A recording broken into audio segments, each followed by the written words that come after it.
Technology ఏదైతే phone కనిపెట్టడం వలన మనకి చాలా ఈజీ అయింది. ఏఐ ఆర్టిఫిషియల్ ఇంటెలిజెన్స్ యుగంలోకి వచ్చేసినాం. కంప్యూటర్గా దాటి ఏఐ యుగంలోకి వచ్చేసినాం.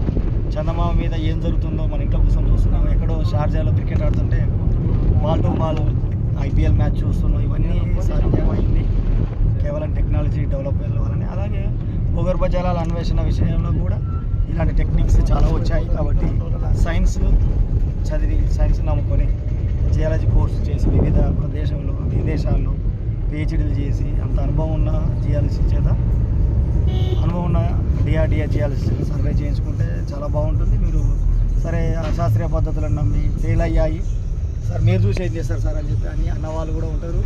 ఇక అన్ని పోయినా కానీ నువ్వు వచ్చి చూపిస్తావు అని చెప్పి ఈజీగా కొట్టిపడేసే వాళ్ళు కూడా ఉంటారు. కానీ నేనేం చెప్తున్నాను సార్, 100% నేను నా పేరు సుమన్ కదా, నేను అనే వ్యక్తి వచ్చి ఉంటే 100% సక్సెస్ చేస్తానో లేనో తెలియదు, కానీ 90% సక్సెస్ చేస్తాం. మీ దాంట్లో వాటర్ వస్తాయా రావా, వేసుకోవాలా వద్దా, ఎన్ని పీకులు వేసుకోవాలి, ఎంత కేసింగ్ వేసుకోవాలి అనే విషయాలు మాత్రం చెప్పగలను. సైన్స్ నమ్మండి, సైంటిస్టులకి గౌరవించండి. గుడ్డిగా మూస పద్ధతిలో మూఢనమ్మకాల వైపు వెళ్ళి డబ్బులని వృధా చేసుకోకండి. సైన్స్కి దూరంగా అవ్వద్దు.